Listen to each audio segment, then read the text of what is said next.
So I want to remind you of the method of complex integration where you deform contours.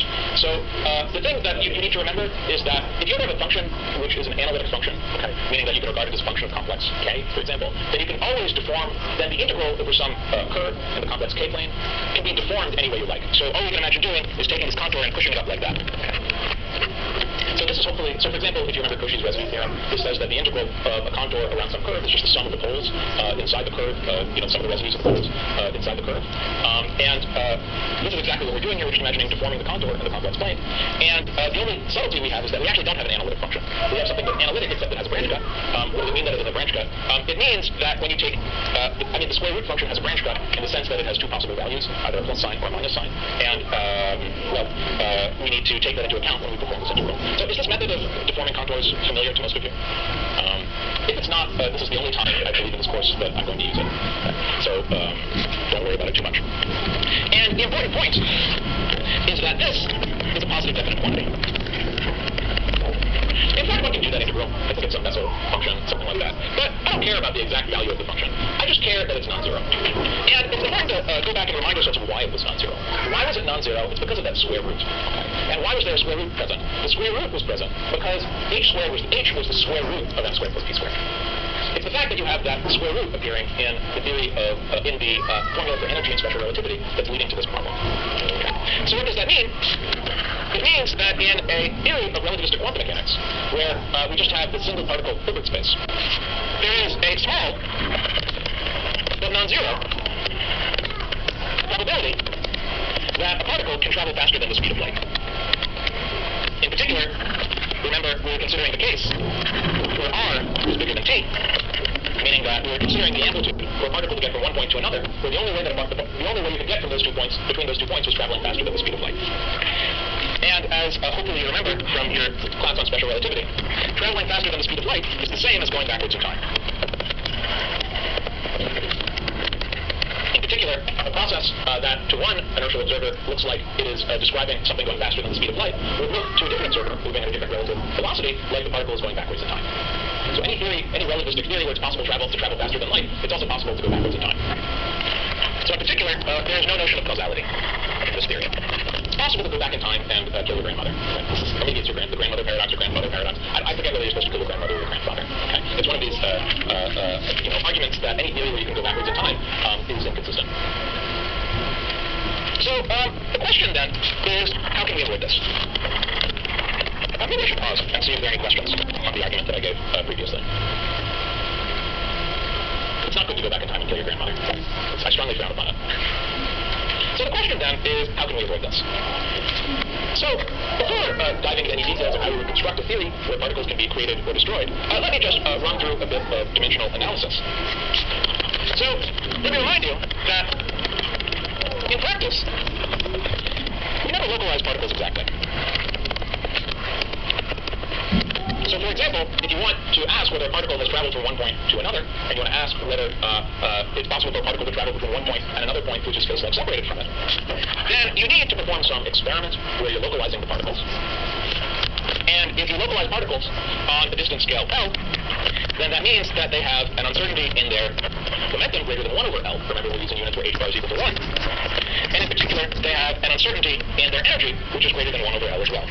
Remember that in special relativity, energy is linear in momentum rather than quadratic in momentum, as it would be in non-relativistic physics. And so, if you try and localize particles on smaller and smaller scales, so say, for example, the distance scale set by the inverse mass, then the energy will be larger than the mass of the object, and it's impossible to tell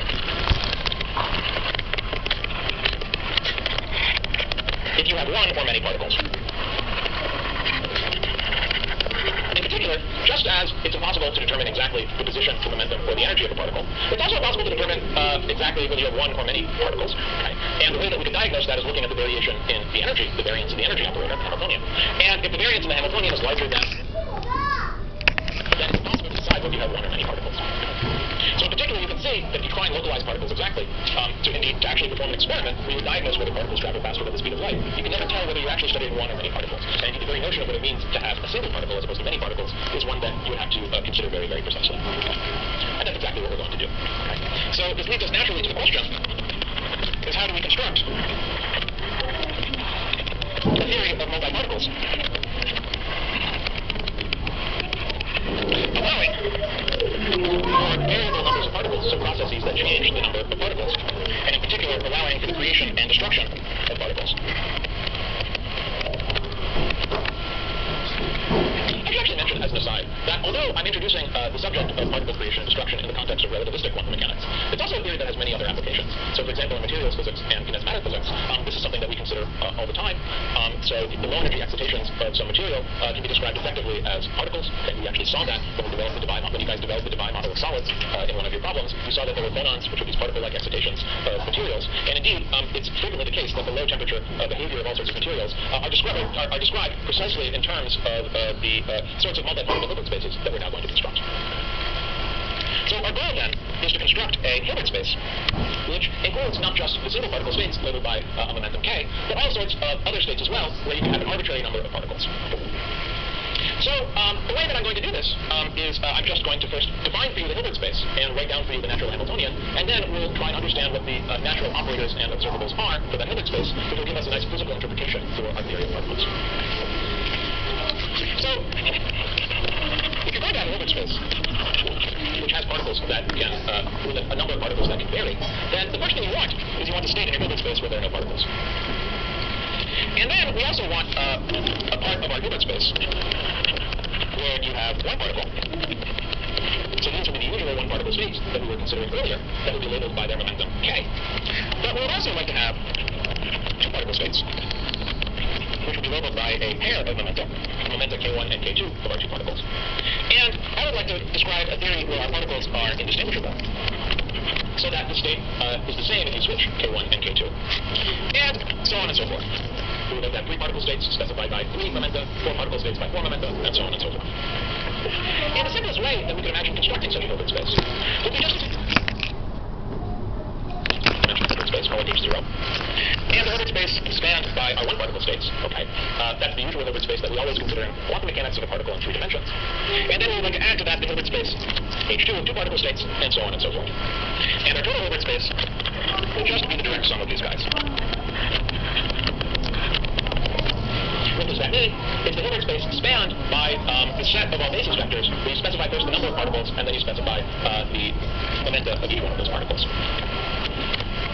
And this is often known as a box space. That's just a bit of terminology. So, for example, the identity operator in this Hilbert space is the identity operator in H0 plus the identity operator in H1 plus the identity operator in H2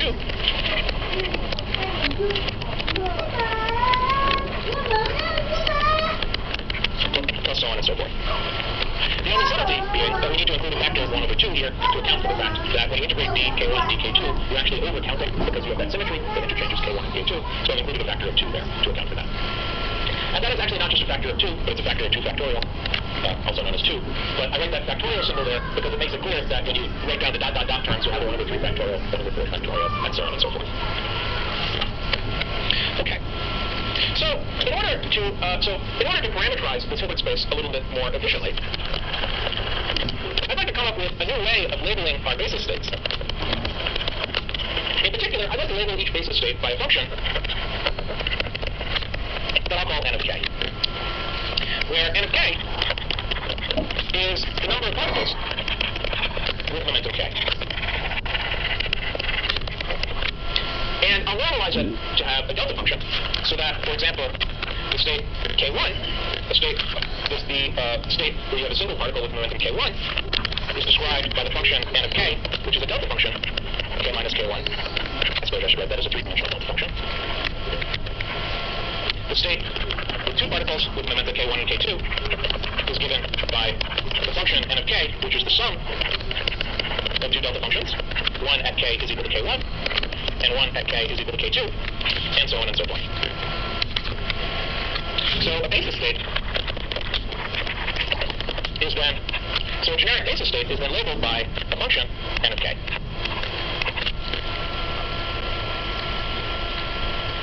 And we can then define the operator.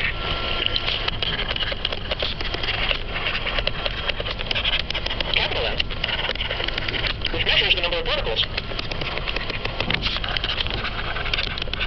with momentum k, so that N of k acting on one of these basis states is just given by that sum of delta functions. Why is that useful? Well, it's useful because it gives us an extremely compact way of writing out the Hamiltonian. The Hamiltonian should be the sum over all particles of the energy of each particle, and that can be written as just the integral d3k of omega sub k times the operator n of k, where omega k, as usual, is the square root of m squared plus k squared. So, for example, if you act h on a single particle state where n of k is a delta function with k is equal to k1, then you use the delta function to do the integral, and you get the energy of a particle with momentum k1. If you act with h on a state where you have, on, for example, this state up above, where you have two particles with momentum k1 and k2, then you get the sum of two delta functions, and so when you perform the integral d3k, you get the sum of two energies, one for the first particle and one for the second particle. So you would get the thing that you would naturally expect. So k1 plus, omega sub k1 plus omega sub k2.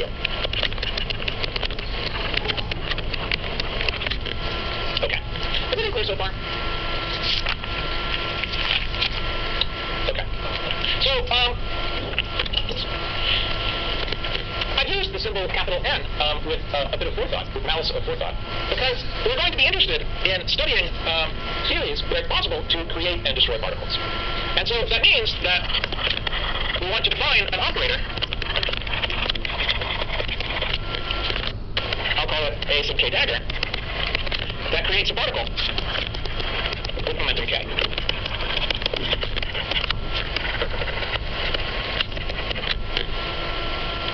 And AK, its Hermitian conjugate, we will see actually destroys a particle with momentum k. So that, for example, the state where you have a particle with momentum k will be given by AK dagger, acting on the vacuum.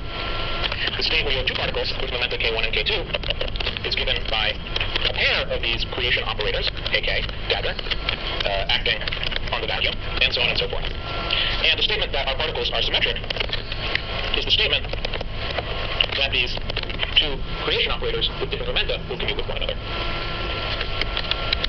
And with this definition, the operator n of k is just the usual number operator in the theory of a single harmonic oscillator. And our Hamiltonian is the integral d3k, omega sub k, ak dagger, ak. Remember, when we studied the harmonic oscillator, I told you that physics was that subset of human understanding that could be reduced to coupled harmonic oscillators? I think this is an example of that principle at work. So, the theory is just an infinite number of simple harmonic oscillators, each of which is labeled by a momentum k. And the frequency of each harmonic oscillator is that function that I have called omega, which is k squared plus m squared. So, indeed, if you remember the problem that I assigned you on your homework where you worked out the Debye model of solids, this is exactly what you did, okay? I think you even used the same notation. You introduced raising and lowering operators, which created collective excitations of the atoms in some solid, and the total energy was the sum overall momenta k of those collective excitations of some frequency omega times the number operator. At least I believe that you did that on one of your problem sets. I may not have phrased it in exactly that way. And just like we have a Hamiltonian that generates time translations, we can write down a generator of spatial translations, which is, of course, a momentum operator.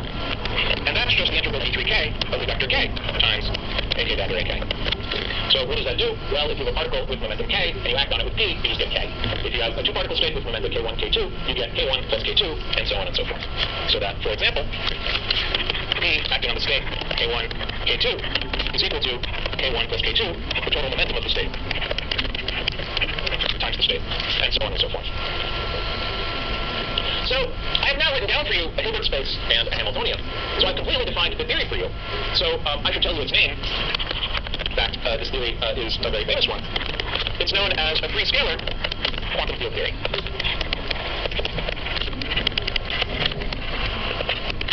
So there are 5 words between the little rabbit ears there. So let me explain to you what those different 5 words mean. Well, quantum in theory, you should know what they mean. That's the subject of this, that's the title of this course. Let's explain the other 3 words. So this is a free theory because the Hamiltonian is purely quadratic. That is to say, it only depends on a dagger. So it's the usual simple harmonic oscillator Hamiltonian. And so in particular, it means that the particles don't interact. For example, the energy of a pair of particles is the energy of one particle plus the energy of another particle. If the particles interacted, there would be some binding energy. That would make the particles either want to hang out together or separate or something like that. So a non-free theory would have, for example, terms in the Hamiltonian that include, say, operators that would allow 2 particles, say, say, if you wanted to add a term in the Hamiltonian that would allow 2 particles to combine to create a third, then you would include 2 raising operators and 2 lowering operators and 1 raising operator. Here, let me write that out a little bit more explicitly. So, for example,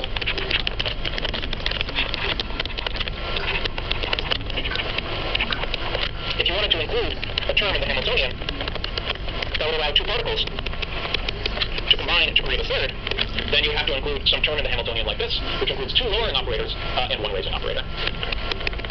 And it would also, of course, have to include the Hermitian conjugate of this term, because you would want the Hamiltonian to be Hermitian. And so that would mean that if it's possible to have 2 particles to combine to create a third, then it's also possible to have that third particle decay into those two particles. So this would be some 2-to-1 interaction. And the Hermitian conjugate would involve 2 lowering operators, 2 raising operators and 1 lowering operator. So that'd be some sort of 1-to-2 process. So right now, we're just studying a free quantum field theory, meaning a free theory where the particles just don't interact. But you can easily imagine how you would modify this theory to allow 2 particles to combine together into a third. And indeed, most of the quantum field theories that one is interested in life are not free theories, they're interacting theories. Okay. So such a theory would be an interacting quantum field theory. So that's the use of the word free. So it's free theories that we know how to solve exactly because we know how to solve a harmonic oscillator exactly. If you can solve one harmonic oscillator exactly, you can solve an infinite number of harmonic oscillators exactly. It's only when we include interactions that we need to start developing a complicated machinery, such as the machinery of Feynman diagrams, which allows us to organize the perturbation expansions that will allow us to approximate, for example, scattering amplitudes or energies of states in some systematic way. So why is it called a scalar theory? Well, it's a scalar theory because we're describing particles without spin. It would be easy enough to generalize what I told you above to include a spin label for each particle. That just means that in addition to the momentum of each particle, it will be labeled by a spin. So for example, if you wanted to study a spin 1/2 system, you need to label each particle not just by the momentum for 3 vector k, but also by a spin, which would be either up or down, which live in some 2-dimensional Hilbert space.